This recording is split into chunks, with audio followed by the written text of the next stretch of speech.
રહ્યા છો special Sundays news. હવે જોઈએ અગત્યના સમાચાર. વડોદરા મધ્યસ્થ કારાગૃહના 14 કેદીઓ 26મી ફેબ્રુઆરી આપશે બોર્ડની પરીક્ષા. જેલ સંકુલમાં જ ખાસ વ્યવસ્થા ઊભી કરાઈ. વડોદરા મધ્યસ્થ કારાગૃહમાંથી એક અત્યંત પ્રેરણાદાયક ઘટના સામે આવી રહી છે, જ્યાં સજા ભોગવી રહેલા બંદીવાનોને પોતાના ગુનાહિત ભૂતકાળનો પાછળ છોડીને શિક્ષણના માર્ગે આગળ વધવા જઈ રહ્યા છે. કારાગૃહ પ્રશાસનના સકારાત્મક અભિગમના પરિણામે આ કેદીઓ આગામી શિક્ષણ બોર્ડની પરીક્ષાઓમાં ભાગ લેશે, જે તેમના જીવનમાં એક નવી અને હકારાત્મક શરૂઆતનો સ્પષ્ટ સંકેત આપે છે. પ્રાપ્ત વિગત અનુસાર આ વર્ષે વડોદરા મધ્યસ્થ કારાગૃહના કુલ 14 જેટલા બંદીવાનો બોર્ડની પરીક્ષાના ખંડમાં બેસવાના છે. આ વિશેષ પરીક્ષાર્થીઓ માટે કારાગૃહ સંકુલની અંદર જ એક આદર્શ અને શાંત બેઠક વ્યવસ્થા ઊભી કરવામાં આવી છે. વર્તમાન ગરમીના વાતાવરણને ધ્યાનમાં રાખીને પરીક્ષા સ્થળ પર પૂરતો હવા ઉજાસ રહે અને શુદ્ધ પીવાનું પાણી સતત મળી રહે તેવી ખાસ સગવડ ઊભી કરાઈ રહી છે.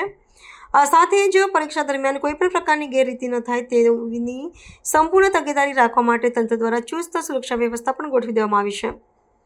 બંદીવાનોના શૈક્ષણિક પ્રયાણ અંગે વડોદરા મધ્યસ્થ કારાગૃહના અધિક્ષક ઉષા રાડાએ જણાવ્યું હતું કે શિક્ષણ એ કોઈપણ વ્યક્તિની વિચારધારા બદલીને સુધારણા તરફ લઈ જવાનો સર્વશ્રેષ્ઠ માર્ગ છે. કારાગૃહ તંત્રનો મુખ્ય ઉદ્દેશ્ય એ જ છે કે કેદીઓ શિક્ષિત બને અને જ્યારે તેઓ પોતાની સજા પૂર્ણ કરીને બહાર આવે ત્યારે સમાજમાં એક સન્માનજનક અને જવાબદાર નાગરિક તરીકે પોતાનું સફળ પુનઃસ્થાપન કરી શકે.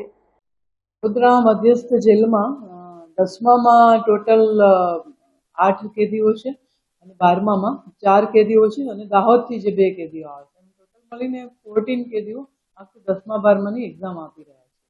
અને જેલની જે વ્યવસ્થા છે એમાં એ લોકો જેલના શાંતિપૂર્ણ માહોલમાં એની એક્ઝામ સારી રીતે આપી શકે એ માટેની વ્યવસ્થા ઊભી કરવામાં આવી છે. પાણીની વ્યવસ્થા ઉનાળાની સિઝન છે તે કરવામાં આવી છે.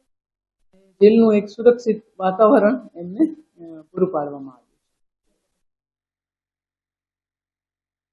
મોટાભાગે એ લોકો જાતે જ તૈયારી કરતા હોય છે, પણ અહીંયા પણ જેલમાં એવા કેદીઓ હોય છે કે જે બીએડ ભણેલા હોય કે જે પોતે ટીચર રહી ચૂક્યા હોય, એ લોકો એમને પૂરું ગાઈડ કરે છે, માર્ગદર્શન આપે છે એવી વ્યવસ્થા. એટલે અંદરો-અંદર જે કેદીઓ છે કે જેમાંથી એ ટીચર્સ છે એ લોકો એમને હેલ્પ કરે છે.